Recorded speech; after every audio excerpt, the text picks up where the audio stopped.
Back live in the studios of Viewpoint, the program of personalities, politicians, and perspectives.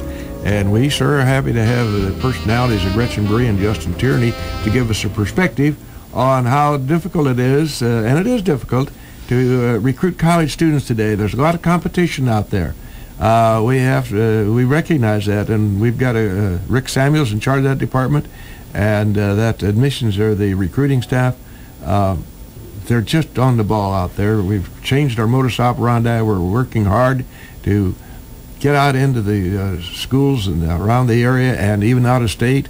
You mentioned one recruiter has 48 states. Yep. Well, we had a guy in charge of the White House said there was 52 states one time, so he's just about 4 short. But, well, that's another story. With regards to spending time with these counselors, you have to set up an appointments with them. It's important to get as much quality time as you can when you're out with a high school counselor. And that's hard. And are we being well received?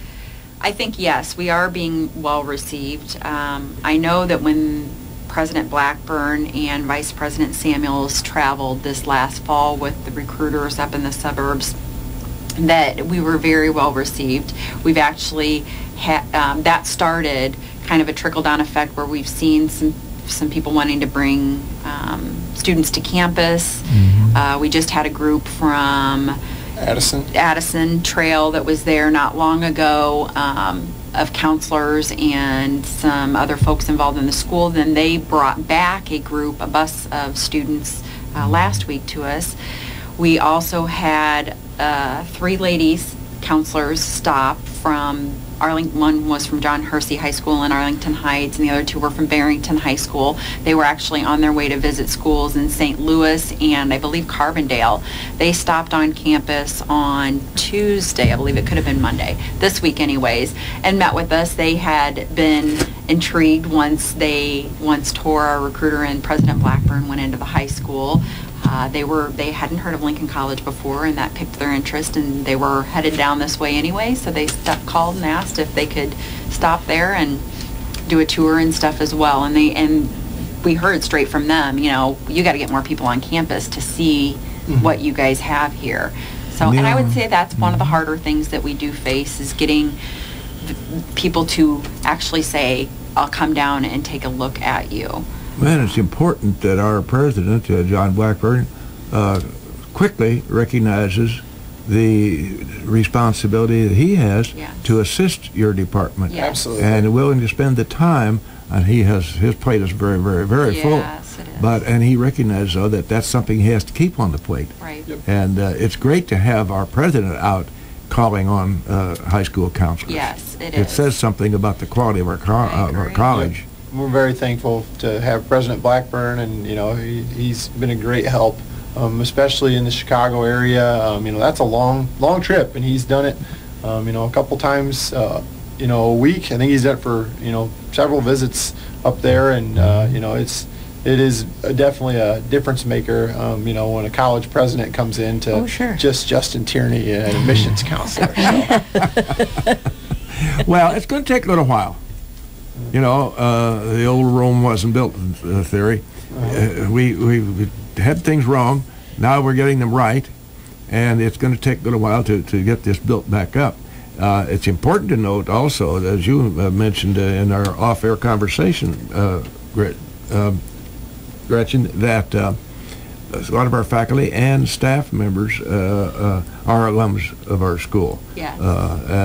So they had a good experience, and they choose to stay here and help. And that's exactly why I came back to Lincoln. After I went to ISU, I worked at State Farm for, I don't know, probably 5 years. Realized that the big corporate world wasn't necessarily for me. But, I think that people believe in what Lincoln College does, and they're proud to be a part of it, and they want to be a part of it. And so, therefore, they come back and they want to contribute back to it. So you cut us and we bleed purple. Yep, that's exactly right. I had the same. When I was approached about possibly coming to Lincoln College, I was, and I was in a good situation, but one of the things that kind of pushed it over the edge to go to Lincoln College and become a recruiter was just I felt like I was going to be making a difference for students in the way that Lincoln College had made a difference for me, and it gave me an opportunity to really have that impact for them. I know how much I benefited from Lincoln College, and so that was one of the things that, as I weighed my decisions, was a big factor in wanting to work at Lincoln College. And it's a great place to work. We got great people. It's a great atmosphere to work in. So I mean, there's a lot of benefits to being at Lincoln College for sure. And something like that attitude spreads, I think, to the student population as well. Mm-hmm. If you're happy and you're impressed and dedicated, that brings that out in them as well. Sure. You know, if you're coming to work in the morning and being Mrs. Grump or Mr. Grump, it doesn't help anybody. So that's wonderful. Now, as an admissions counselor, do you try to fit a prospective student into classes that will feed them then for their next 2 years experience? Yes. And so that they are in the right classes? Yes, we have a variety of academic programs, so if you're interested in something like nursing or criminal justice, those are probably our two most popular programs. We've got some classes that are going to put you on a path to getting a bachelor's degree in those programs. On the other side of the spectrum, there are a lot of students who they're not sure what they want to do, they're not sure what they want to study, and so Lincoln College is a place where you can just kind of take it slow. You don't have to rush into deciding on any majors, and just kind of get your general education requirements complete. So we have the best of both worlds in that way, that we can give you an academic program, but there's not as much pressure to select a major. And that's the benefit of a liberal arts degree, is that it's a well-rounded degree. You get your gen eds, but then you get to kind of take classes from different areas as well, especially if you're an undecided major, that will maybe help confirm, or maybe that major is not for me necessarily. Now, with regard to athletics, yes. Do you, as recruiters, student recruiters, do you work in conjunction or aid and abet our various coaches in the different... We work very closely with them. Actually, it's a great working relationship that we have with them and our fine arts people as well, who are out there recruiting for our fine arts programs. The coaches do a lot of their own recruiting and their own work, but once it comes time to kind of getting the student through the application process, needing them to get transcripts in, a lot of the coaches are great about handling that. Some coaches prefer for the admissions office to handle that. So we work with whatever they prefer, and then we kind of get them through the process, financial aid, but most of the coaches handle a lot of that on their own. A lot of times we'll do kind of what's behind the scenes with the athletes.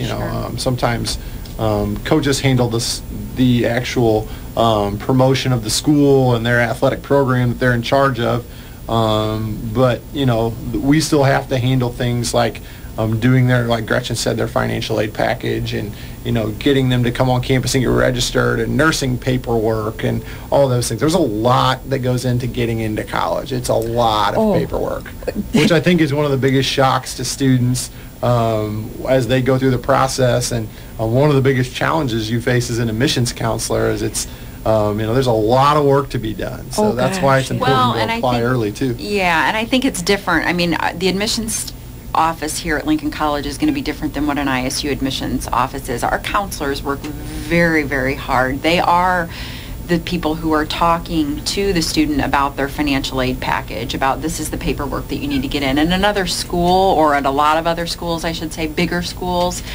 those are handled by various offices, but our counselors here at Lincoln play a variety of those roles. They wear a lot of different hats in helping the student actually make it to that point where they can enroll and move onto campus. So kudos to our counselors, because they work very, very hard. It's a little more work for us, but it's also good because it helps us develop relationships with the students. What you'll find at Lincoln College is if you meet me this fall, if you met the students who met me this fall, they'll still be getting calls from me in April and May, talking to them about registering for courses, or hey, you need to sign this sheet there, and they've built that relationship with me all the way until they are in classes. So, and even sometimes after that, because Yep. we see our students who, even after they enroll, they're coming in to their counselor if they need help with something or if they need something. That's the person they maybe feel comfortable with because they've worked with them for the last year or 8 months or whatever it is. And if you have students, and there must be many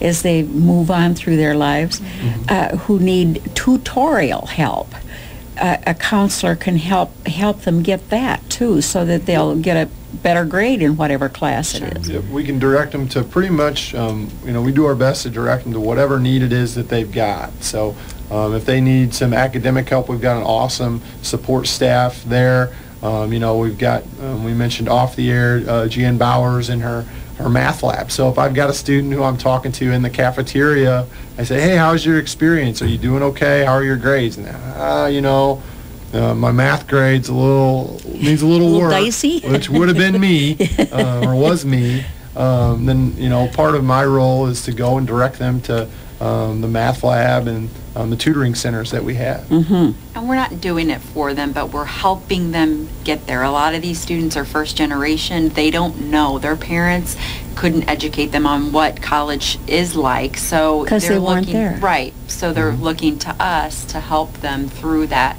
process. But at the same time, we need to realize that they're also, we're also trying to teach them just how to, this is how it's going to be in the real world. I'm not going to be able to go do that for you. So it's more guiding them, not doing it for them. And that's important for us. It's important while it relates not to the Lincoln campus, but to our Lincoln College normal campus, an important thing that we do is the adult education program up there, wherein we have people working in corpus like such as State Farm and so forth, adults who want to continue their education with the goal of working to a next degree.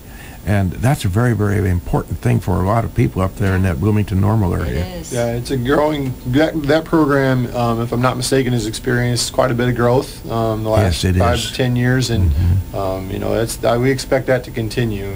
As you said, Mr. Gossett, it's especially in a place like Bloomington Normal with so many employers, and there's real advantages to getting a higher degree if you're already employed. The AID program in Bloomington Normal has a lot to offer for people. And in the same light, I presume it would be just fine for working adults here in Lincoln County if they want to pick up some courses that they've had, haven't had. They can do that right here and sit in with these younger folks in classes we right here in Lincoln, Illinois. All ages. I have students of all ages, and I think when I was a student, I had some adult students in my classes, and our faculty really liked having their perspectives. They add a lot to a room full of 18 and 19-year-old kids, experiences to the classroom. Yes, yeah, because they've not only read the book on how to play bridge, but they've played it. Right. Yeah, exactly. So they really kind of can bring something else to the table. Yeah. Exactly. We had a neighbor who was in her 80s and driving to what was in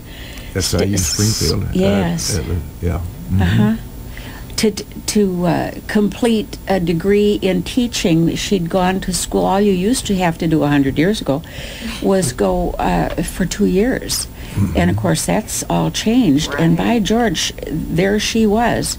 And taking night classes, rain, hail, sleet, and snow, just like the postman, So there are people who are doing that, and boy, hats off to them. And it was interesting. She did that as a self-fulfillment thing for her. In that case, she wasn't thinking about a career, not at that age, but it was something that she wanted to do.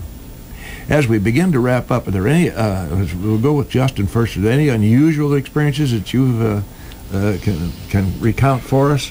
I wouldn't say I've had any unusual experiences. One that comes to mind, of course, Lincoln College has a campus radio station, and as part of that, I was involved in that as a student, and as part of that, I had to once, as a student at Lincoln College, get up on the roof of University Hall. So if you've ever been to Lincoln College and you know which building University Hall is, it's the tallest building on campus. And so we had to run some wire though, and so sure enough, I was with my instructor John Malone, and I said, what are we doing today? And he said, well, we need to run a wire from University Hall to our old gymnasium. I said, okay, how are we going to do that? Well, we're going to go up on the roof. I said, okay, well, I wasn't expecting that today. So, but that was one of the more unusual experiences I would say I had at Lincoln College, was being on the roof of University Hall. That's an experience I'll never forget. Well, that was just like Here Comes Santa Claus, wasn't it? Up on the housetop. Gretchen, have you got anything that sticks in your mind as something unusual? Well, you should have asked me that first, you can talk about on the air. How do I follow that? Yeah, really. There's no way to top that. No. There's always unusual stuff. I mean, we read lots of letters of recommendation and personal statements and things like that, and I think we always see some unusual things in those. But for me personally, I would say, I don't know. Just the everyday experiences. It is, yeah, and it's different every day, and Surely. every student is different, and that's one of the things that I enjoy most about my job, is getting to know the different students.